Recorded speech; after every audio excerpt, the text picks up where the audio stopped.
Welcome back to the channel, ladies and gents. This is what making a net looks like in the Amazon jungle. Basically, you buy the standard vinyl like that. You get some little buoys and stuff like that, and then you kind of hang it from post to post, and then you'll fix your little buoys per I don't know, per meter or something like that. So you tie them up with this string here, and yeah, like these nets are are purchased in the big cities. So sometimes for some people it can take a day or two of travel to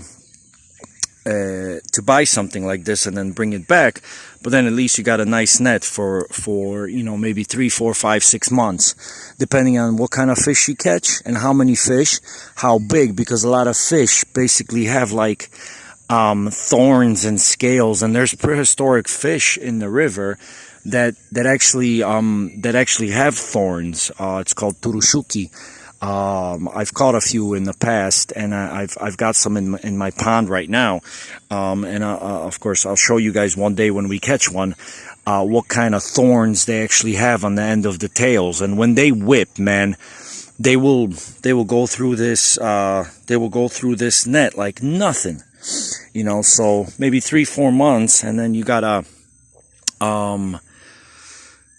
buy a new one. But in the past, of course, in the Amazon jungle, before technology brought these kind of nets into the jungle, they used to basically hunt with spears.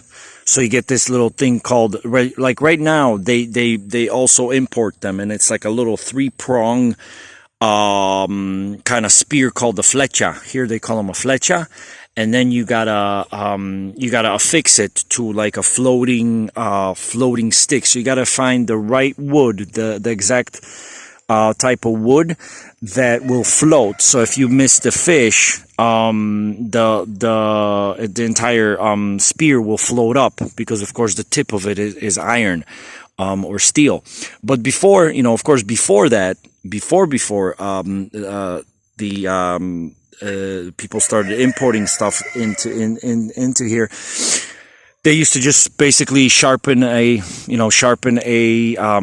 piece of stick and then just use that as a spear. But yeah, technology.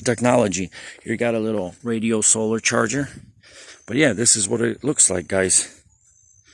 See, and you just keep going. See, he's got his buoys already placed. But then you got to spare them out every meter. And then when you get them out into the river, all day long, there's boats going up and down the river. So basically, at the end of one, so at the end of your line, you got to affix like a super huge piece of floating, like an X water bottle or something, like maybe like a 3, 4, or 5 liter water bottle that you can affix to the end. That way, when you affix it from the shore out in like a little curve, that way boats passing by can see that there's something floating there, that there's a net, because these little buoys aren't always visible, especially if there's a lot of sun, or there's a lot of debris, like small debris in the river. They're hard to see. So sometimes, I personally have gone through someone's net before, and then tangle it up all in your motor. So yeah, it's very important to make sure you fix something really big at the end. But yeah, this is what it kind of, guys, what it looks like. Summer's on the way. We got the next 6 months coming up of summer. So yeah, this is lovely. The water's gonna drop, so that means there's gonna be a lot more fish per square or per cubic meter than there are now. Right now the river is full, so that means I mean, it's going to drop about 25, 30 meters. So that's about 25, 30 yards. From last year until this high water season, what it is now, this is the highest point that it's going to get this year.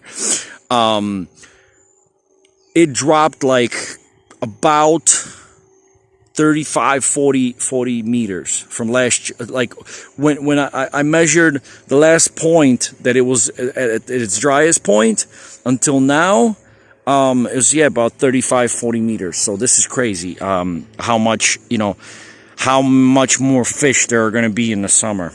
All right, guys. So I'll speak to you guys later. I'm going to go into the village, get some bread, and take it easy. Bye for now. Hasta la ciao ciao from the Amazon.